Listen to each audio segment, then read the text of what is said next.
Welcome to the Sustaining Creativity Podcast. I'm your host, Mari Reesberg. Over the past several years, I've combined my degrees in acting and somatic psychology to share my sustaining creativity techniques with performers.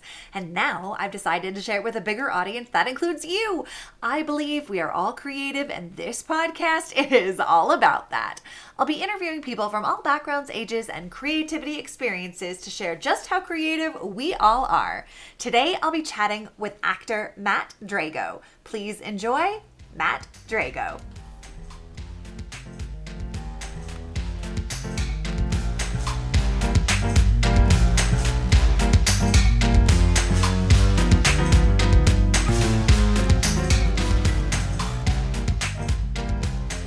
Welcome to the Sustaining Creativity Podcast. Today I'm chatting with actor and a wearer of a million hats more, Matt Drago. Welcome to the podcast. Thank you, Mari. So grateful to be here, and I can already tell this is going to be a wonderful conversation. Well, I absolutely agree. It is going to be a wonderful conversation. I can't wait to dive into creativity and hear about your own creative journey and all of the pieces that go into it. But before we get there, why don't you take a couple of minutes and let our listeners know a little bit more about who you are and what you do? Yeah, lifelong creative. I really felt like as a kid, growing up in the Appalachian Valley in Virginia, that I just was put here on this planet to tell good stories, and that's always what's fueled me. Growing up, I probably did about 30 to 35 stage shows. I just couldn't get enough of it.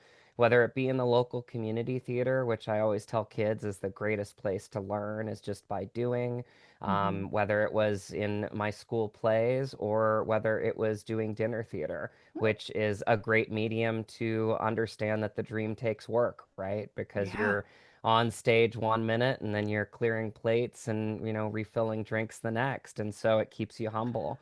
Mm-hmm. Humility is a big part of what we do as artists. We serve other people's material as actors Mm-hmm. primarily. Mm-hmm. And so it's just a world that I've always loved to be a part of. And really, honestly, for me, it starts and ends with the people. The people Mm-hmm. are what make it great. The relationships that I gain, the artist mind, the artist soul is Mm-hmm. something that I've always been attracted to. So I continue to fight on. I've lived on both coasts. I've, done all the odds and ends jobs, to like you hear all the time, keep the dream alive. I really have been that person with Mm-hmm. zero connections to the industry, but just somebody that really felt like I could find my place in it. And so, moving from New York City to now LA, I'm continuing on. I've got a great film that's out this year and just enjoying it in every facet that I can, because I say this all the time, but it really is true. The journey is the destination, and you have to lean in on that sometimes because Mm. there are a lot of ups and downs. There's a lot of unknowns with this industry. There's a lot of unknowns in life, right? So, Yeah. so you just kind of have to embrace the moments that you find special in it and really Mm. take those to heart as much as possible. Absolutely. Yes to all of that and so much more. And I'm so curious, when you think of creativity, what does it mean to you to be creative?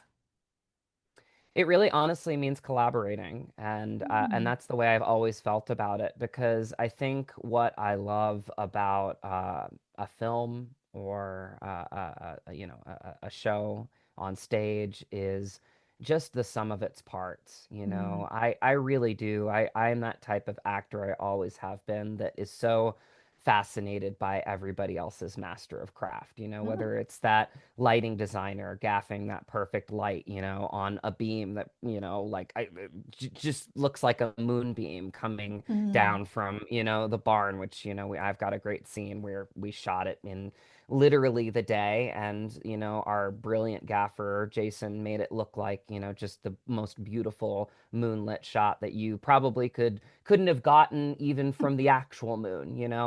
Right. Whether it's the sound designer, coming in when we've got that storm coming over the mountain, because working in indies, Hmm.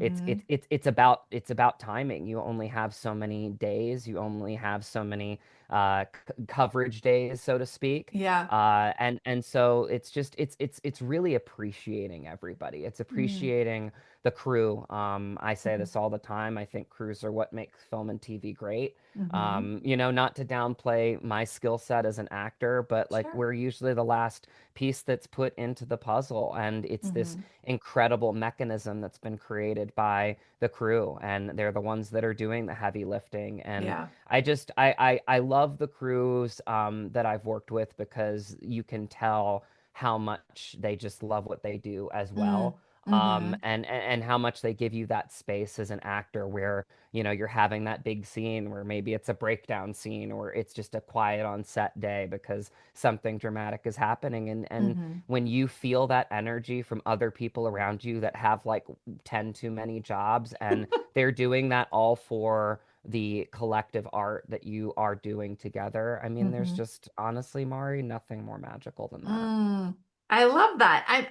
I'm curious, where do you think that appreciation for collaboration comes from? Is this something like growing up, your family was all about collaborating and kind of the humbleness and humility of, you know, being that last piece of the puzzle, so to speak? Where does that like start for you? I think it's been a conglomeration of things for me. I mean, both of my parents are artists. Hmm. My mom is a choreographer, a dancer. And so I grew up, dancing and being part of those productions with my mom, and seeing the work that she put into it behind the scenes because she ran her own studio. Hmm. And my dad is a lifelong sensei. He's, Mm. run a dojo for years in Front Royal, Virginia. And I really do think that the practice of karate is that sort of you're always kind of wearing your white belt in the back of your head. You're Mm. always Yeah. learning and growing. Your movement is your own, is a Mm. big thing that we practice because it's a Hmm. traditional Okinawan art form, Okinawan Shorin-ryu. Um, and so I think that mentality has kind of always stuck with me. And then really working through the ranks, like I said, Yeah. getting into the community theater shows that had zero to no budget, having people Right. show up, donating costumes, people that, hey, I've got actually a truckload of lights. Do you want to check it out? Maybe you can use some of this stuff. Hmm. It's putting things together to make stories happen.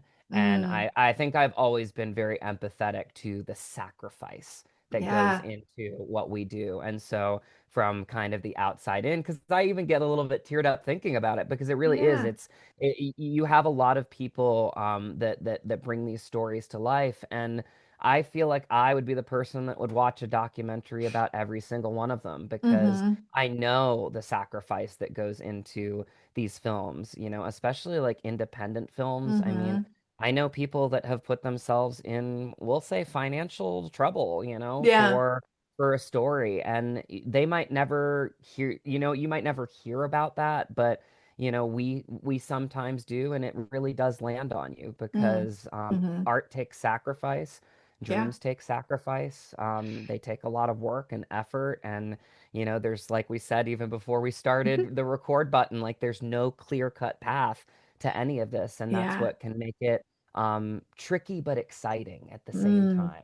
And Absolutely. so that's, yeah, that's what makes it so special and always gratifying when I get to do what I love. Yeah. I mean, you talk about sacrifice and the sacrifice you see other people make. I'm curious in your own life, we all face challenges that you could call them sacrifices that we make to pursue our dreams or follow our bliss or joy. What are some of the challenges or sacrifices you've made in your life to keep your own dreams alive and moving forward in this path? Yeah, I hope this will resonate with your listeners because I've taken, the most odds and ends jobs that I possibly could. Hmm. In New York City, I was a bartender, Hmm. and I had like, three agents that I was working with, and there would be some times, Mari, that I'd be closing a bar at 4 a.m. and hitting an audition at 9 a.m. and just staying up.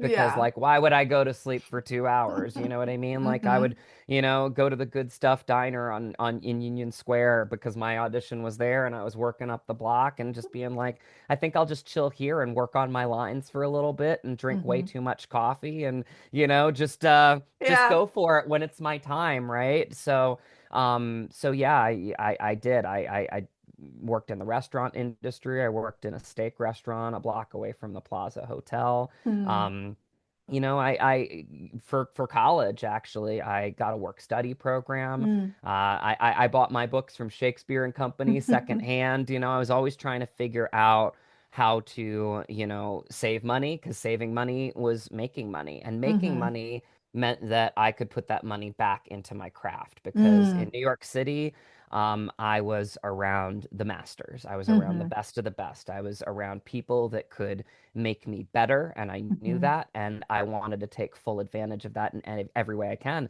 But these masters cost money, and Yeah. so I needed to figure out a way to do that. So working with the great Ron Shetler, who was an incredible vocal coach, had his own studio, and really taught me how to adapt my voice as a singer and an actor to Mm.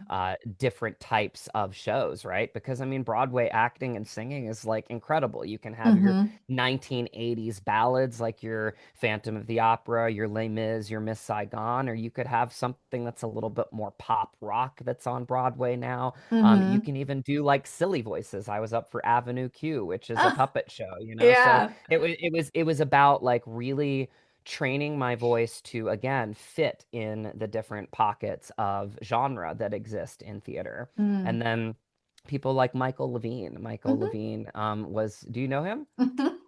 Really? Oh Yeah. my gosh, what a small world. Yeah, I mean, I studied with him and just an audition coach master is the way I look at it. Like Yeah. he really would really fine tune those little elements of what it took to make a good impact because you only Mm. get 32 bars sometimes or Right.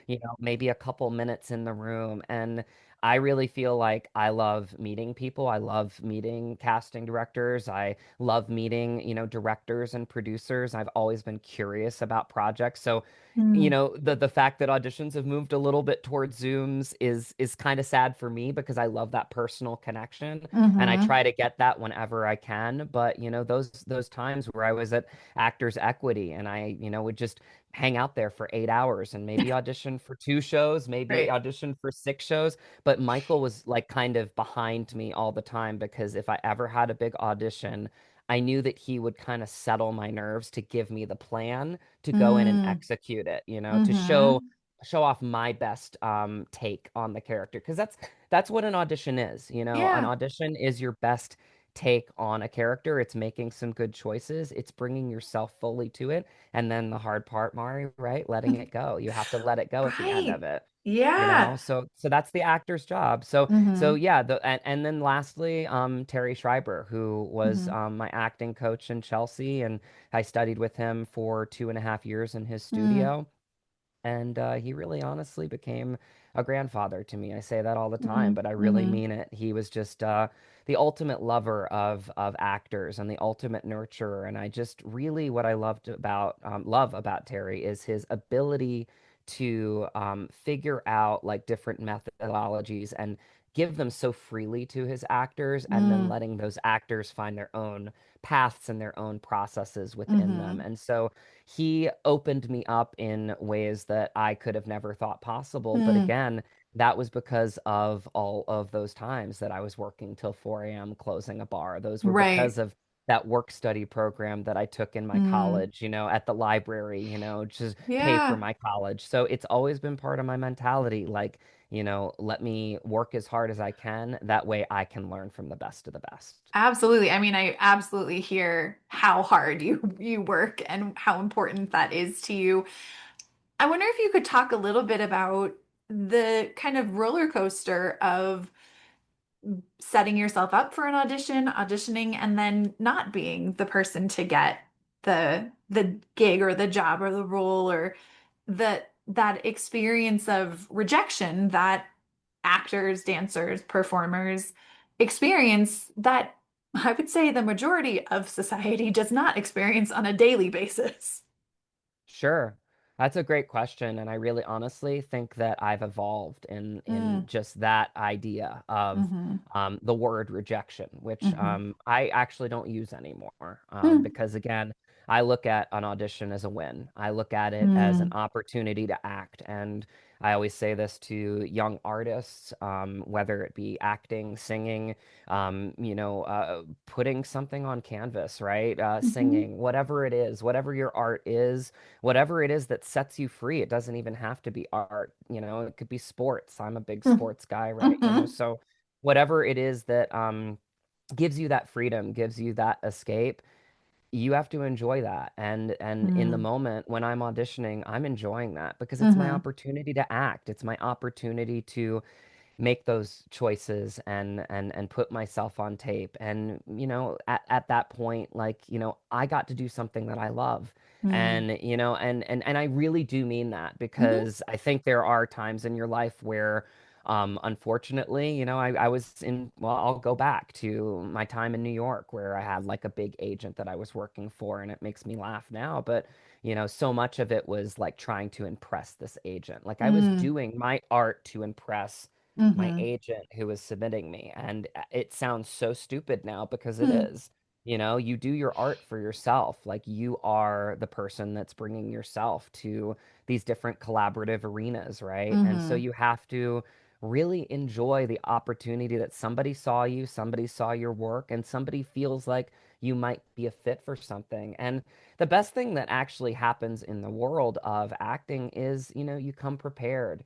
mm-hmm, You show the joy of it. You show the mm, fact that you'd be somebody that would be really fun to collaborate with, that is, mm-hmm, part of something that really is curious. And I say this all the time. Like, I mean, I read scripts like over and over again. If it's something that I love, that I feel very mm, connected to, I'm probably reading that script like a dozen times before I even put myself on tape, because you keep learning about, mm-hmm, what it is that you can do with it. And that innately is exciting. So when I get to the point where, I make those choices and I mm, put them on tape, or we do it over a Zoom call, or mm-hmm, very rarely now in person, yeah, you learn the process of enjoying that and again letting it go, because mm, it's not your job past that. And I think if you do that enough, and mm-hmm, you show the joy that you mm, have when you are bringing your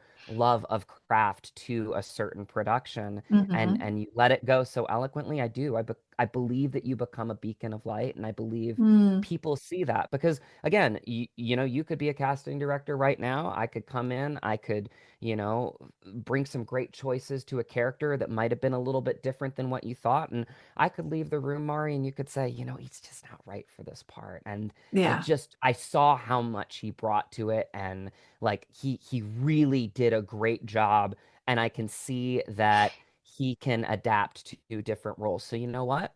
I'm gonna keep him in my little mm-hmm, drawer here, and there's only so many actors, and I can feel like he will. And this is the way the world works. Make me look good at a certain point because of mm-hmm, his commitment to the work, to the craft, and to yeah, the story. And that's kind of how you develop these relationships. So, mm, they say in Hollywood, if you have half a dozen, casting directors that truly believe in your work, then you will work. And I mm-hmm, believe that, because again, it's showing your love and your commitment to the craft of what you do. And I think people see that as you do it over time. yeah. You talk about letting it go after the audition. What are like some of the ways that you let it go and come back to your quote unquote other life of being Matt in the real world and not a character? So what are the ways that you let an audition go and keep moving? Yeah, there's definitely a lot of different ways I do that. I feel like for me, I've always really been into sports, so Mm. I like to escape to a Dodgers game, or a Rams game, or a Laker game. I love sports. I've been a lifelong martial artist. I'm a Mhm. fourth degree black belt. My dad's my sensei, so I'll go to a park. I'll do some katas. I'll get on a bike and do a 25-mile loop around Santa Clarita Valley. There are so many ways that I do that. I also hold a second career. Hmm. I'm a realtor with one of the biggest teams in Los Angeles, so sometimes I don't have time to even think about letting it go. I got to move on to the next thing, right? Yeah. Um, so it really is. It's about staying busy. It's about staying Mm-hmm. active. It's about staying balanced. I always say this to people that are artists. You can't stay all in all the time or you'll burn yourself out. Mm-hmm. And so you have to find little outlets, little things other than your, craft that you Mm-hmm. really enjoy. And those keep you balanced. That way you Mm-hmm. don't feel like you're, I need this part. Like people can read that energy. So you have to keep your energy in check. And whether that means, hitting a bucket of golf balls across the street or, Mm-hmm. going on a bike ride or just picking up a play or petting your dog or whatever it is, Mm-hmm. you find ways to just enjoy the things that are outside of your craft. That way, when you do get that opportunity, you come fresh, you come excited, and you Mm. come ready to do it all over again. Nice. Yeah, it sounds like you talk to a lot of younger people who are kind of interested in pursuing acting as a career or have a dream of being an actor. What were the things you wished someone had told you when you first got into this career? Probably a lot of the stuff that I'm telling you right now that I've learned over the years, and it's Mm-hmm. because I've, learned it over and over again by being Mm. on set and having Yeah. really wonderful conversations with, some great actors. And, obviously a few that come to mind right now are the ones that, I got to work with in somewhere in Montana that have had Mm-hmm. wonderful flourishing careers. Graham McTavish, Michelle Hurd, Michael Monks, Kate Orsini. These are people that are my friends now and have Mm. been, in the industry for a long time. And you pick people's brains, but you also create that really rich connection with them at the same time. Because I say this all the time, like actors are some of the most selfless people I've ever met in my life. Mm. And I know that goes against the grain because a lot of people see acting as forward facing. They see the Mm. red carpets, they see the press. Well, a lot of times we're doing that to try to get the next opportunity, right? Because Mm-hmm. there's this need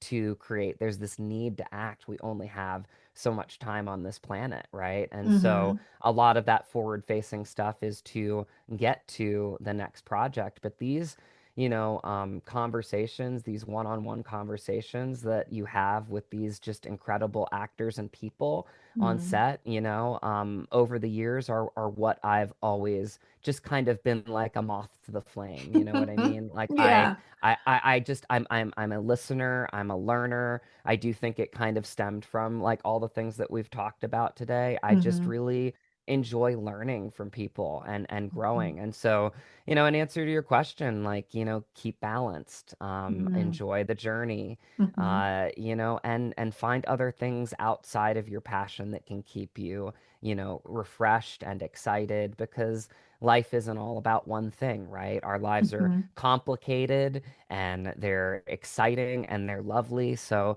maybe you just need to go on a hike today. Maybe you need to like take a break from acting Yeah. for the day. That's okay. Like, do what Mm-hmm. you need to do and you know it too. You can tell when it starts to feel like a weight, right? Mm-hmm. You can feel Yeah. that. So, that would be another good piece of advice is like the times that you feel like it's a weight, do something that you need to just, separate yourself by giving Mm-hmm. yourself a breath, right? Giving yourself a Yeah. break from it.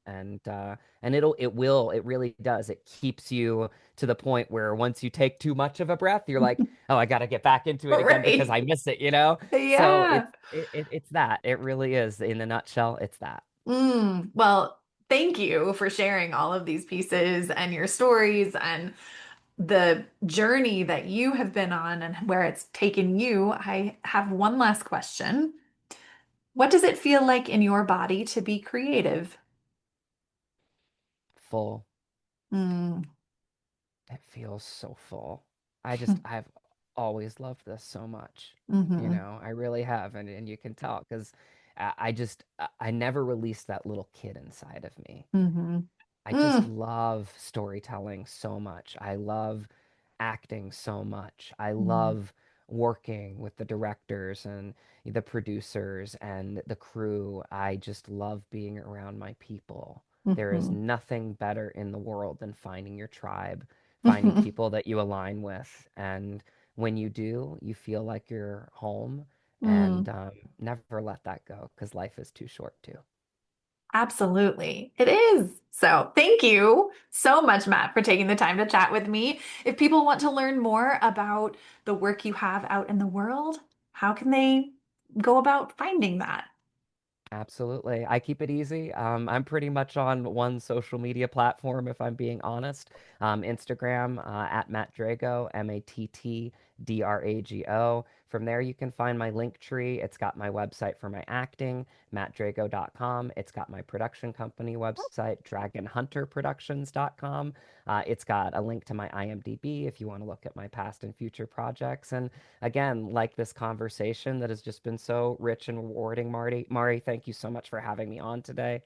I share things that are personal and professional because I Mhm. think of them as one in the same. And Mm, so, that's kind of where you can follow me along in my journey. And again, I say this all the time to my wonderful hosts. You become part of my journey too, because, as actors, we only get so much time to tell our stories, right? yeah, In a medium where it's a, 1.5 hour stage production, or it's a film, right. or it's a TV show. So I like people to know a little bit more about who I am and what I'm about. So Mhm. thank you again, Mari, for having me on and just this wonderful, rich conversation today. I really appreciate it. Thank you so much. I'll put all these links in show notes so people have easy access. It has been such a treat to get to chat with you. Thank you. Thank you so much, Mari.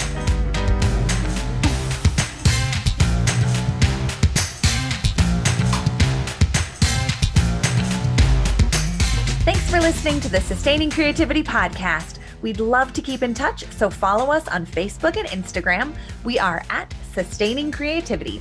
Make sure to subscribe to the podcast wherever you listen to podcasts. Tag your friends and family so they can listen too. We love to hear from you, so leave your reviews, comments, and questions.